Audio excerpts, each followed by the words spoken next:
দেশের ভোক্তা ও ইলিশের মধ্যকার দূরত্ব আরও বাড়ছে। রপ্তানির ঘোষণা আসায় নিম্ন ও মধ্যবিত্তের আরও নাগাল ছাড়া হচ্ছে পদ্মার ইলিশ। গবেষকরা বলছেন, রপ্তানির চাপ থাকায় দেশের বাজারে ইলিশের দাম আরও বাড়তে পারে। চোরাচালান বন্ধ ও সাগর থেকে ইলিশ চুরি ঠেকাতে টহল জোরদারের পরামর্শ তাদের।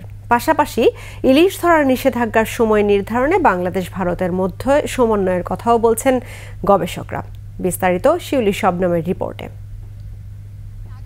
অন্তর্বর্তী সরকারের মৎস্য ও প্রাণী সম্পদ উপদেষ্টা ঘোষণা দিলেন, আগে দেশের মানুষ ইলিশ খাবে, তারপরে রপ্তানি। ভরা মৌসুমেও ইলিশের চড়া মূল্যের কারণে সাধারণ মানুষ যখন ইলিশ কিনে খেতে পারে না, তখন উপদেষ্টার এমন ঘোষণা শুনে তাদের মনে কিছুটা আশা সঞ্চার হয়েছিল।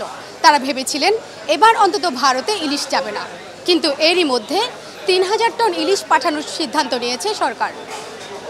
চলুন দেখি এই নিয়ে কি ভাবছেন সাধারণ ক্রেতারা। আমরা তো কম পয়সায় মনে করছিলাম যে ইলিশ খেতে পারবো, কিন্তু সেটা আশা করতে পারছি না। গভর্নমেন্ট ফার্স্টলি যদি বলতো যে দিবে না তো দিবে না, বাস। কিন্তু এত তাল বাহানা দেশের মানুষের সাথে করার তো কোনো কিছুই নাই। আমরা তাদেরকে একটা অনুষ্ঠানের জন্য কিছু ইলিশ দিতেই পারি, তারপরে সবাই মিলে ভাগযোগ করে খাবো। এটা নিয়ে রাজনীতি করার কিছু নাই। সর্বশেষ পরিসংখ্যান অনুযায়ী দেশে বছরে ইলিশের উৎপাদন গড়ে 5,71,000 মেট্রিক টন। জাতীয় রাজস্ব বোর্ড বলছে 2019 থেকে 2023 সাল পর্যন্ত ভারতে ইলিশ রপ্তানি হয়েছে মোট 3,899 মেট্রিক টন।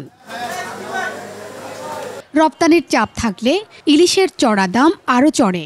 উচ্চবিত্তের বাইরে আর কারো পক্ষে ইলিশ কেনার সাধ্য থাকে না।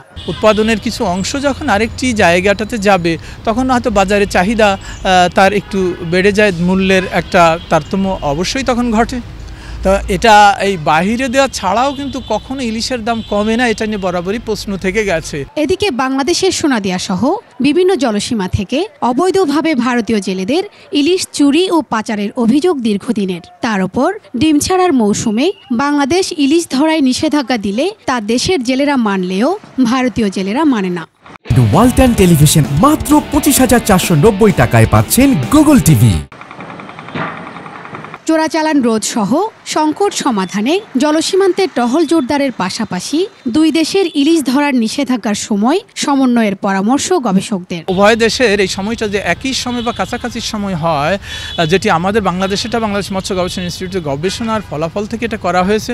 আমাদের জন্য আমরা বড় স্টেক হোল্ডার, মোর দ্যান 80% যেটা বাংলাদেশে উৎপন্ন হয়, সেখানে এই সময়ের সঙ্গে ভারতের নিষেধাজ্ঞার সময়টা অ্যাডজাস্ট করার বিশেষ প্রয়োজন রয়েছে বলে মনে করি। ইলিশ বাংলাদেশের জাতীয় মাছ, কিন্তু দিনে দিনে দাম নাগালের বাইরে চলে যাওয়ায় অনেকের পাতেই ইলিশ পড়ে না। সোনার দামে ইলিশ কেনার সাধ্য দেশের কয়জনেরই বা আছে।